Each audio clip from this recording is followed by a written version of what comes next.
అసెంబ్లీలో స్పీకర్ ఒకవైపే చూస్తున్నారంటూ అభ్యంతరం వ్యక్తం చేశారు కాంగ్రెస్ శాసనసభాపక్ష నేత జానారెడ్డి.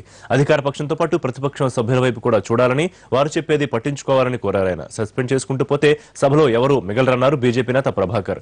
అసెంబ్లీతో పాటు బయట కూడా వ్యక్తుల్ని టార్గెట్ చేసి మాట్లాడేవారిపై చర్యలు తీసుకోవడంలో తప్పే ఉందన్నారు మంత్రి ఈటెల. మీరు ఈ సిచ్యుయేషన్ ని పూర్తిగా సభని గమనించవలసిన అవసరం ఉన్నది అధ్యక్ష.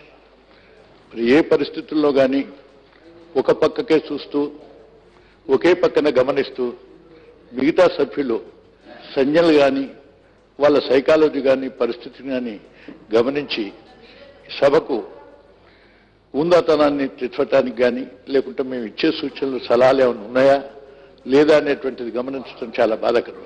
సంఘటనలు పునరావృతం కాకుండా ఉండాలంటే సభాపతిగా మీరే ఒక రూలింగ్ ఇవ్వాల్సినటువంటి అవసరం ఉంది.